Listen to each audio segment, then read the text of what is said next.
ila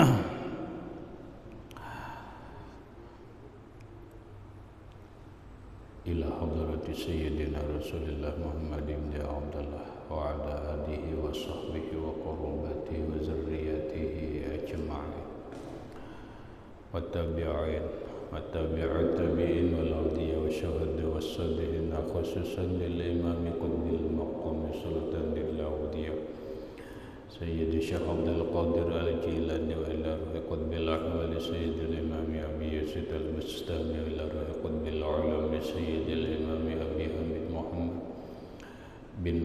bin Muhammad Al-Ghazali Sayyidi Syekh Muhammad bin Abdul Karim Salman Al-Madri Sayyidi Syekh Muhammad Rashid bin Abdullah Al-Bajir wa Sulihim wa Furu'ih أن الله الكريم يتغشه بالرحمة والمغفرة يعلي درجات بالجنة يعد علينا وعلى أهل بيتنا وأولادنا وذريتنا من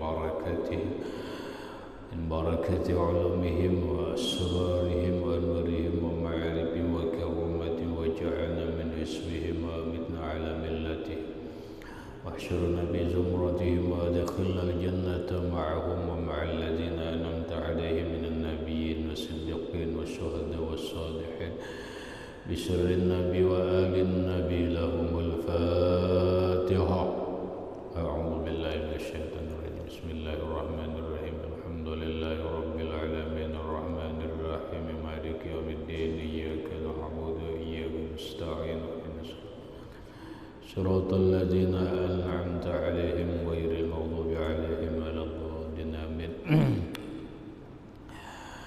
السلام عليكم ورحمة الله وبركاته بسم الله الرحمن الرحيم الحمد لله رب العالمين وبه نستعين على أمور الدنيا والدين والصلاة والسلام على أشرف الأنبياء والمرسلين سيدنا ومولانا محمد وعلى آله وأصحابه أجمعين قالوا ادع لنا رب قالوا سبحانك لا علم لنا إلا ما علمتنا إنك أنت العليم الحكيم وسبحان الله والحمد لله ولا إله إلا الله والله أكبر لا حول ولا قوة إلا بالله العلي العظيم عدد كل حرف كتب ويكتب أبد الآبدين ودهر الداهرين آمين الصلاة والسلام عليك يا سيدي يا رسول الله الصلاة والسلام عليك يا سيدي يا حبيب الله السلام عليك أيها النبي ورحمة الله وبركاته.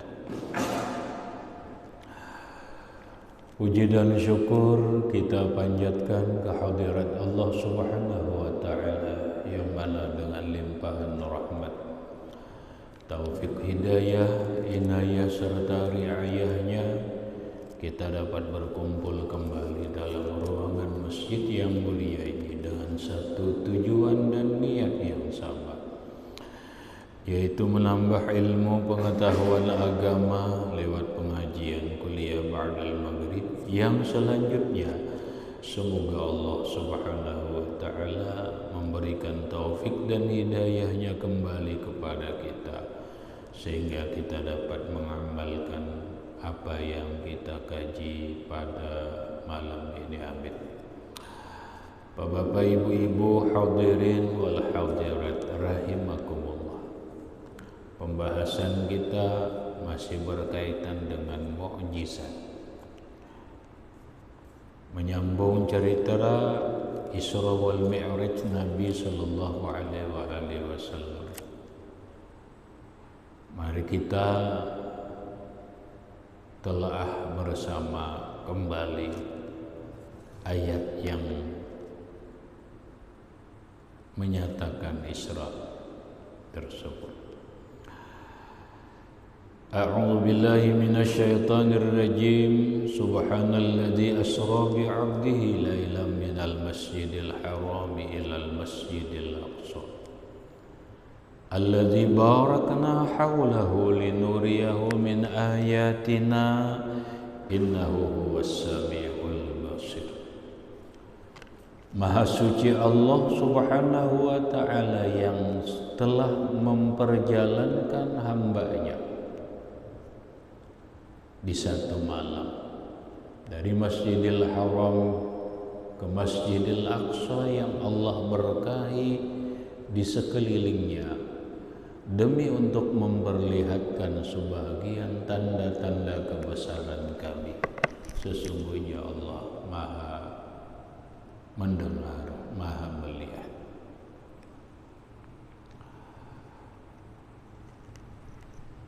Perjalanan Isra wal Mi'raj Nabi sallallahu alaihi wasallam terjadi atau dilakukan oleh Rasulullah di malam hari. Di waktu yang lewat kita sudah menceritakan tentang di antara sebab terjadi Isra dan Mi'raj, sampai Allah memerintahkan, memperkenankan keinginan langit, permohonan langit agar Muhammad diangkat ke atas langit. Lalu Allah berkata kepada Jibril, "Ya Jibrilu, la tusabbih hazihil lailah." Jibril, engkau malam ini tidak usah bertasbih.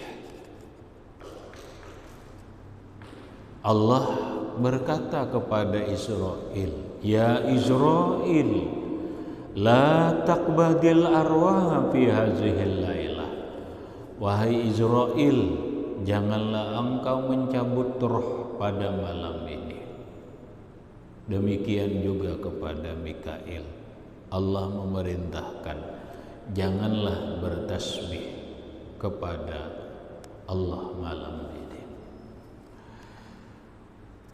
Jibril bertanya kepada Allah Subhanahu wa ta'ala melihat sesuatu perintah yang ganjil.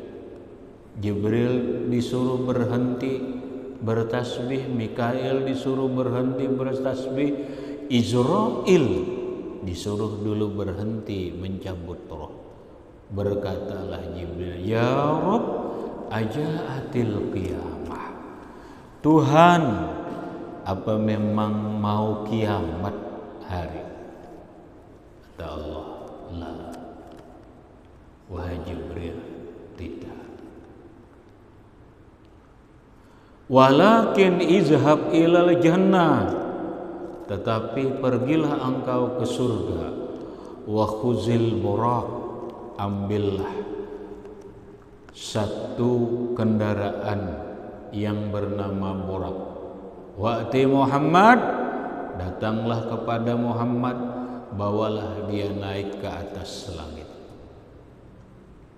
Berangkatlah Jibril bersama Mikail ke dalam surga.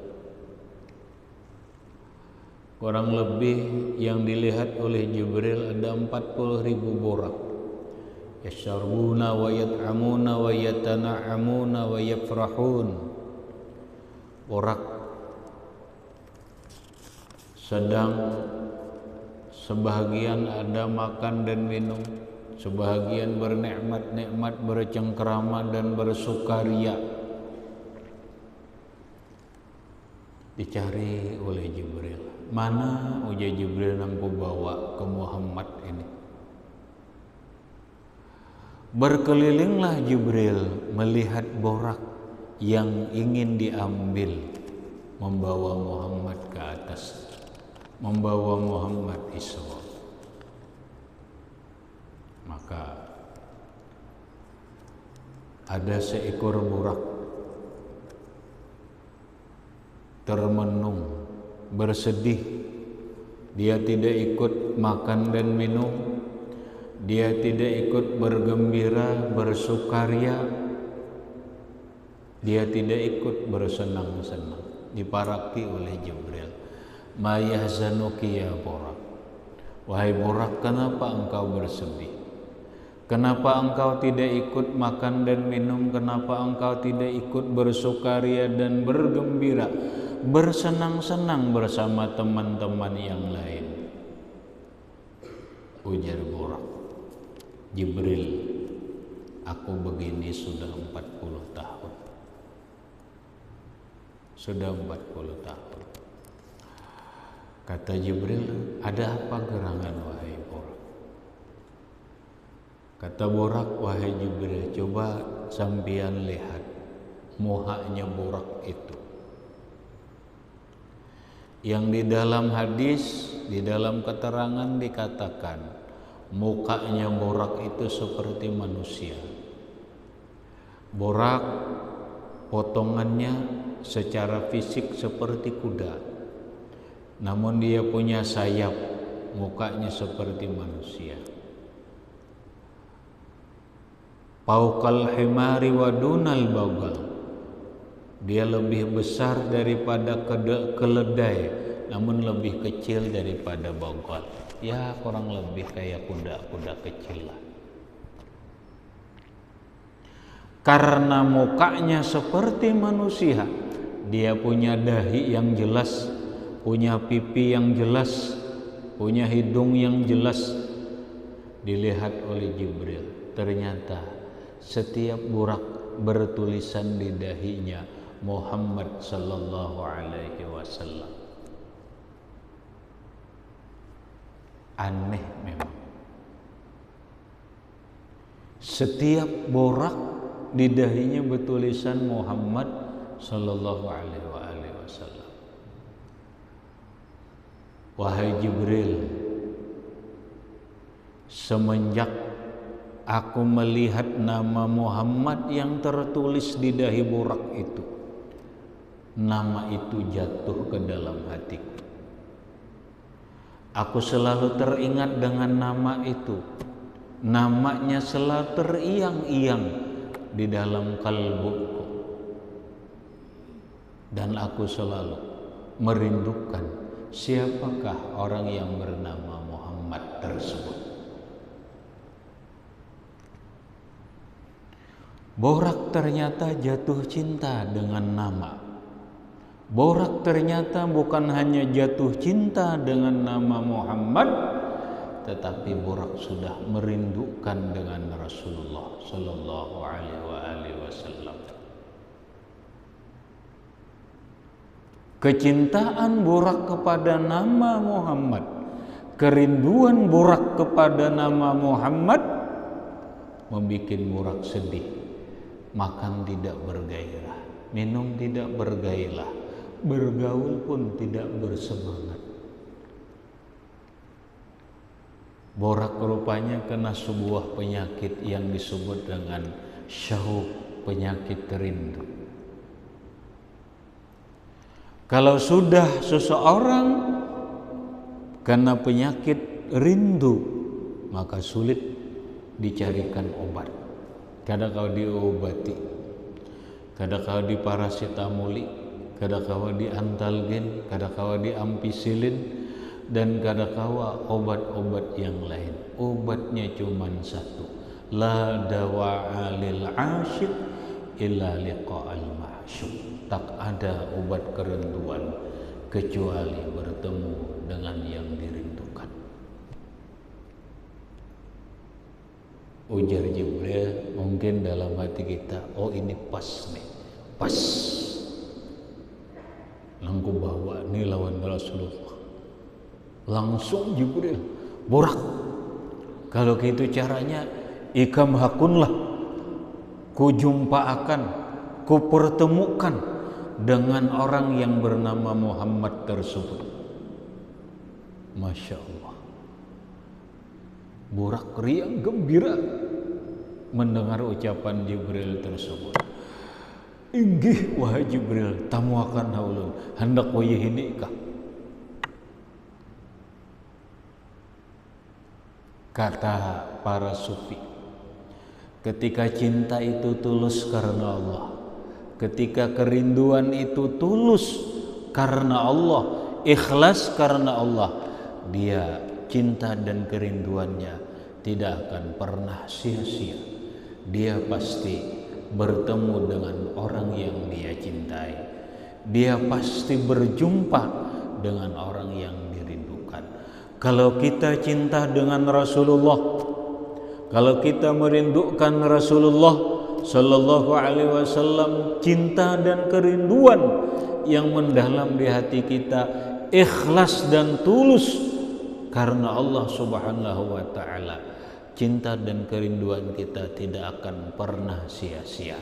Cinta dan kerinduan kita pasti membuahkan bertemu dengan yang kita cintai dan kita rindukan. Sebagaimana Burak merindukan Muhammad 40 tahun. Burak menyandang kerinduan 40 tahun, menyandang susahnya, gelisahnya dengan kerinduan. Ternyata Allah mengabulkan, menjumpakan dengan orang yang ia cintai dan ia rindukan. Berangkatlah Burak dibawa Jibril dan Mikail, wa ma'ahu sab'una alfi malakin, bersama 70.000 malaikat. Turun. Saat itu Rasulullah Sallallahu Alaihi Wasallam dalam satu riwayat sedang berada di Hijr Ismail, kada jauh daripada basandar-sandar tahtal mizab, di bawah pancuran emas.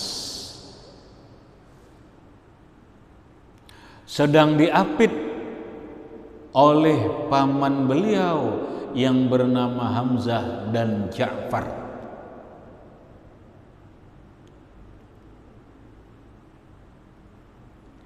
Datanglah Jibril alaihissalam. Persisnya malam 27 Rajab. Walaupun masih ada khilafiyah tentang malam Isra Mi'raj Nabi tersebut, namun proses Isra dan Mi'raj dimulailah. Subhanalladzi asra bi 'abdihi lailam minal masjidil haram. Jibril mendekati Rasulullah, kemudian menjemput Rasulullah. Namun sebelum Jibril menjemput Nabi, ada sedikit kebingungan. Jibril ada sedikit kebingungan. Bingung apa? Bingung ada 3 cahaya menjadi satu. 3 cahaya menjadi satu. Bahasa kita, ujar Jibril, nang mana ini Muhammad? Nang mana Muhammad ini? Jadi satu cahaya. Diperhatikan oleh Jibril, oh ternyata cahaya yang di sebelah kanan dan sebelah kiri ini terpancar dari di tengah. Sumbernya di tengah, maka dapat dipastikan inilah Rasulullah, sumber nur yang di sebelah kiri dan kanan itu. Dipastikanlah itu Rasulullah sebagai isyarat kepada kita, mun kita beparak orang minyak harum pasti terjangkit harumnya, apalagi kita beparak cahaya, pasti kita kena cahaya. Rasulullah Sallallahu Alaihi Wasallam aslu kulli nurin, sumber daripada segala nur. Rasulullah Sallallahu Alaihi Wasallam adalah asal dari semua nur. Ini nang diparaki oleh Hamzah, ini nang diparaki oleh Ja'far. Ternyata mendapat nur Rasulullah Sallallahu Alaihi Wasallam. Mungkin kita kada jauh nang gaya itu jua. Bila kita beparak lawan orang ahli nur, maka kita pasti kena nurnya tersebut. Apabila kita beparak lawan ahli zulmah, beparak lawan orang nang gelap, maka kita pun akan kena gelap. Apabila kita berdekat dengan aslun nur, sumber daripada nur, maka lebih banyak nur itu akan terpancar kepada diri kita. Inilah Rasulullah Shallallahu Alaihi Wasallam. Semakin kita mendekat dengan Rasulullah, semakin nur memancar kepada diri kita. Masya Allah. Bagaimana mendekati Rasulullah Shallallahu Alaihi Wasallam yang merupakan sumber daripada segala nur? Dekatilah Rasulullah Shallallahu Alaihi Wasallam zahiran wa batinan. Kontakkanlah batin kita, bahwa diri kita, rohaniyah kita, atau dengan bahasa lain, diri kita ini ada dua macam. Ada yang disebut dengan diri zahir, ada yang disebut dengan diri batin. Diri zahir adalah diri yang tersusun daripada beberapa organ tubuh, mulai ujung rambut sampai ujung kaki. Ada kepala, ada telinga, ada alis mata, ada kening, ada hidung, ada bulu mata, ada mulut, ada telinga, sampai ke kaki, sampai ke dalam tubuh kita yang halus, kulit kita, daging kita, tulang kita, darah kita, sumsum kita. Itu yang disebut dengan bagian daripada diri yang zahir. Dekatilah diri yang zahir ini dengan nur. Ingatlah bahwa diri yang zahir ini berasal daripada tanah. Benar, diri yang zahir ini berasal daripada air mani mama dan ibu. Tapi air mani itu tercipta hasil daripada saripati tumbuhan yang datang dari tanah. Tanah tercipta daripada Nur Muhammad. Tanah adalah awal terciptanya Adam alaihi salatu wassalam. Maka Adam disebutlah Abul Bashar, abah dalam tubuh manusia. Adam tercipta daripada 4 unsur: tanah, banyu, api, dan angin. Ternyata kita disebut dengan Banu Adam, anak cucu Adam pun tercipta daripada 4 unsur: tanah, banyu, api, dan angin. Tanah, banyu, api, dan angin yang merupakan unsur terciptanya Adam, awal manusia, terciptanya Adam Abul Bashar, ternyata semua bersumber daripada Aslun Nur, yaitu Nur Muhammad.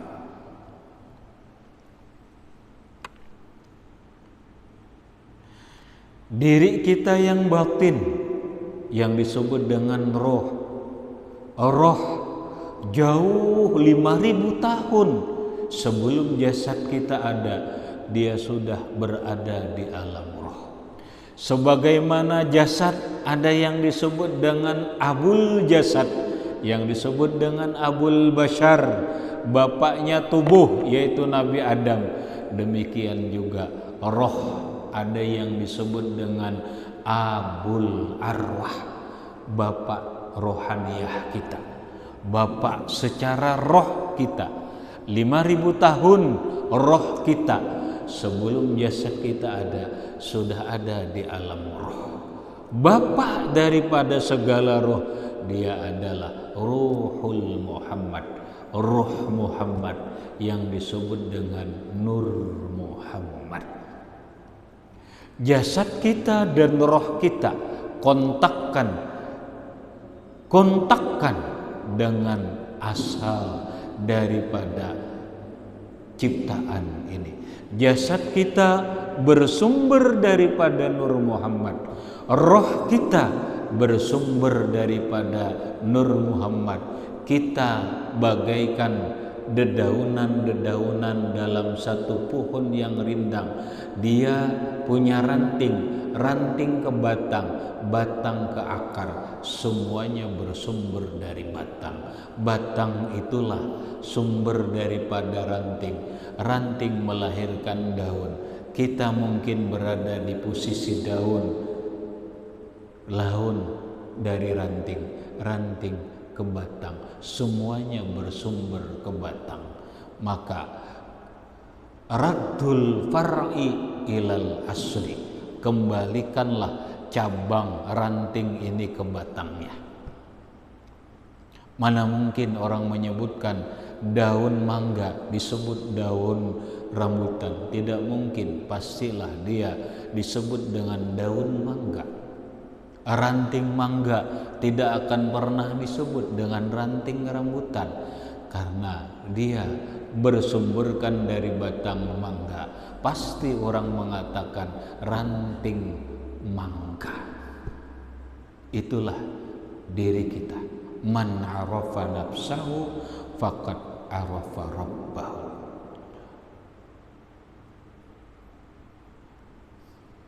An Jabir bin Abdullah radhiyallahu anhu qala, dari Jabir bin Abdullah radhiyallahu an, beliau bersabda kepada Rasulullah sallallahu alaihi wasallam, ya Rasulullah, akhbirni an awwali syai'in khalaqahu Allahu qablal asya.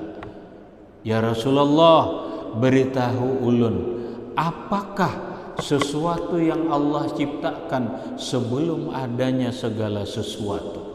Rasulullah menjawab, qala ya Jabir, inna Allah khalaqa qablal asya'a nura nabiyyika Muhammad sallallahu alaihi wasallam min nurih. Ketahuilah hai Jabir, sesungguhnya Allah subhanahu wa ta'ala khalaqa qablal asya, sudah menciptakan sebelum adanya aras, sebelum adanya kursi, sebelum adanya surga, apalagi sebelum adanya manusia. Belum ada apa-apa yang disebut dengan sesuatu. Allah sudah menciptakan nur nabimu. Yang nur nabimu itu adalah min nurih, dari nurnya Allah subhanahu wa ta'ala. Dari nur inilah bersumber segala mawjudan. Dari biji lahirlah batang, dari batang melahirkan ranting, dari ranting daun-daunan melahirkan buah, di dalam buah ada biji, dari biji kembali ke biji. Hadirin rahimakumullah, ini dulu yang harus kita samakan. Diri kita, zahir kita, batin kita harus kita koneksikan dengan sumber nur ini agar kita ikut menjadi nur. Setelah itu baru perbanyak sholawat lawan Nabi sallallahu alaihi wasallam. Rasulullah sallallahu alaihi wasallam bersabda, as-salatu alayya nurun. Salawat kepadaku itu adalah nur. Yang bersalawat ini adalah nur, yang dibaca salawatnya itu adalah nur, yang disalawatinya juga nur, maka liputlah dirinya dengan segala nur, maka jadilah nurun alan nurin, nur cahaya di atas cahaya. Hadirin rahimakumullah, beginilah salah satu metode, salah satu metodologi, salah satu cara jalan untuk mendekatkan diri kita kepada Rasulullah sallallahu alaihi wasallam kalau kita ingin mendapatkan nur.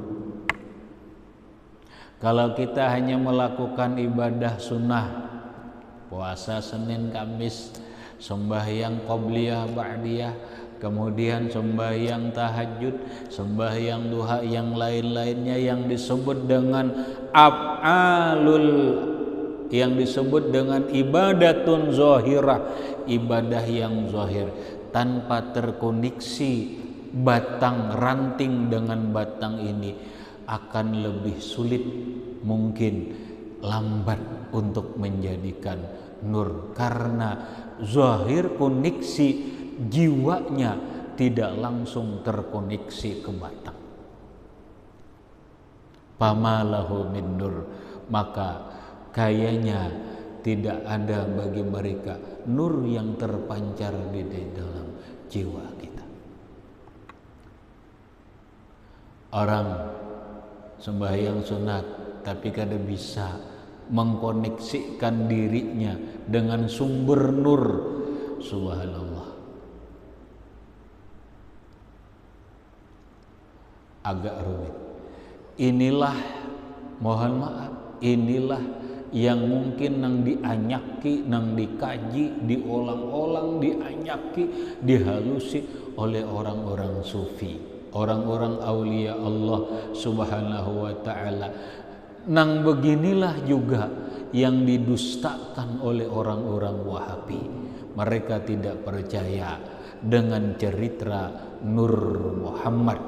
Bahkan kita jangan bingung, orang Wahabi pasti menuduh kita cerita hadis tentang Nur Muhammad itu adalah palsu menurut mereka.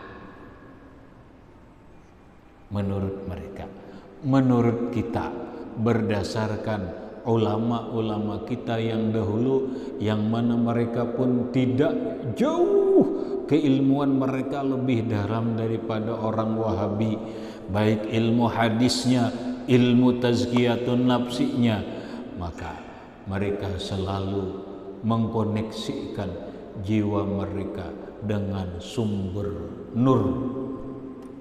Inilah titik pokok perbedaan antara ahlu sunnah wal jamaah, berasal dari sini, kemudian nang lain-lain, maka jauh ajaran Wahabi beda dengan ajaran kita ahlu sunnah wal jamaah.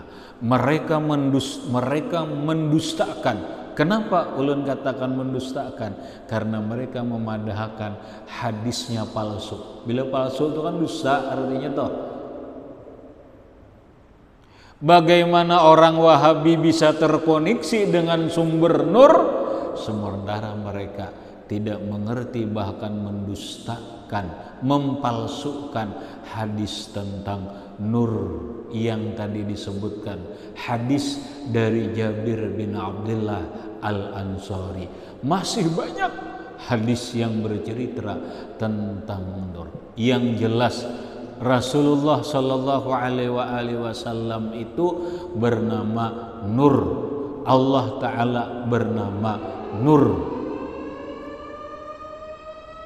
Hadirin rahimakumullah, ini salah satu hikmah yang mendalam dalam kejadian Isra dan Mi'raj. Dijemputlah Rasulullah dijemput oleh Jibril, dibawa ke sumur Zamzam. Rasulullah dibedah, dibedah. Apa bedahnya ini khayalan? Apa bedahnya ini nyata? Bedah nyata. Kenapa? Karena Isra dan Mi'raj itu dialami oleh Rasulullah Sallallahu Alaihi Wasallam bijasadihi wa ruhihi, dengan jasad dan roh Nabi. Mana dalilnya bahwa Nabi mengalami itu secara nyata, jasad dan roh beliau? Dalilnya dalam ayat tadi, Subhana, Maha Suci Allah. Arti Maha Suci itu ajaib. Kalau Rasulullah mengalaminya hanya perjalanan rohaniyah, tidak jauh seperti mimpi. Itu bagaikan mimpi.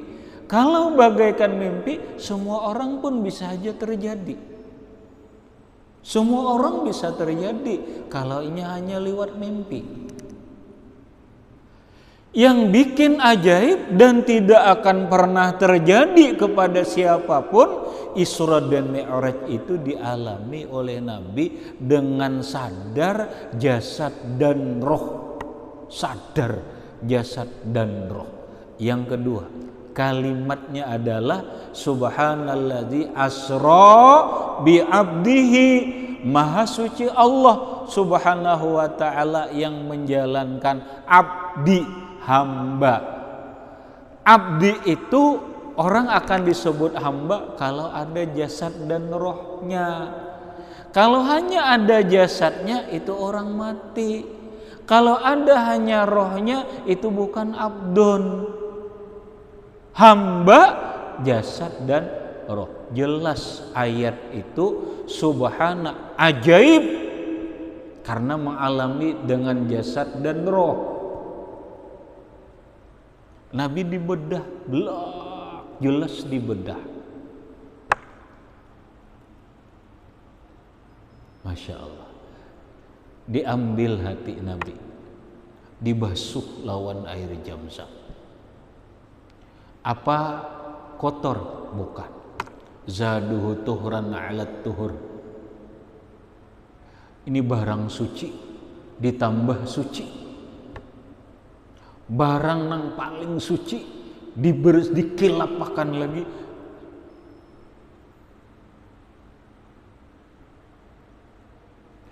Bersih lawan banyu Zamzam. Alat air Zamzam adalah alat penyuci hati. Blok tertutup, kada ada bakasnya apa-apa.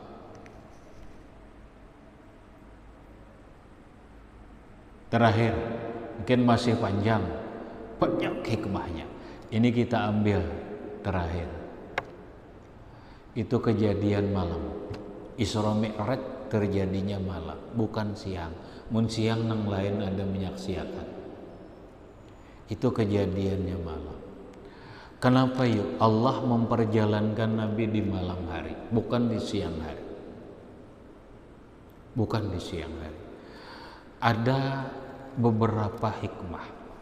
Yang pertama, Allah Subhanahu wa taala mengisrakan Rasulullah sallallahu alaihi wasallam di malam hari itu likamalis syarab, untuk kesempurnaan kemuliaan.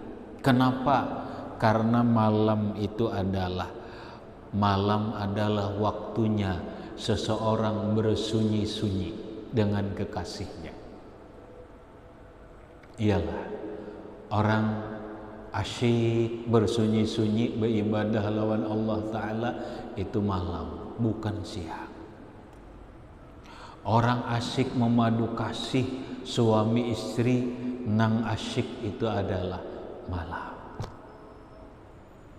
Wasafa, malam itu lebih bersih, lebih tenang, lebih indah. Gangguan orang, bahasa orang ini apalagi malam hari jalan tol, malam lebih bersih. Malam itu adalah waktu khusus bagi orang-orang yang ahli cinta, orang-orang yang ahli mencintai Allah Subhanahu wa taala. Ada satu hadis Nabi, innalillahi la kulla yaumin la nafahat fata'arradulaha. Setiap hari Allah memberikan limpahan-limpahan berupa ilmu ruhaniyah, ilmu laduniyah dan sebagainya ke dalam diri manusia. Kata Rasulullah, fata'arradulaha, tunggulah, sambangilah malam waktu itu. Rahmat Allah, nafahat Allah itu dicari, ditunggu. Kapan? Kata para ulama, pemberian Allah yang sifatnya rohaniyah, pemberian Allah sifatnya yang disebut dengan ladunia, itu terjadi di malam hari, bukan di siang hari. Malam adalah malam tertentu, malam adalah istimewa bagi orang yang ahli cinta. karena di saat malamlah dia bercinta dengan orang yang ia cintai. Malam adalah waktu yang sangat khusus bagi orang yang dipanggil raja. Biasanya raja itu presiden punya menteri. Menteri itu kalau ada panggilan khusus dipanggil malam. Biasanya gitu. Isra dan Mi'raj adalah panggilan khusus dari Malikul Muluk, raja di raja. Adatnya sudah, bila orang memanggil panggilan khusus, mungkin bupati kah, ini panggilan khusus, kena malamlah datang ke rumah. Guru bila nang ini dan itu, kena malamlah datangi kena jam-jam sekian. Kena malamlah datangi ini.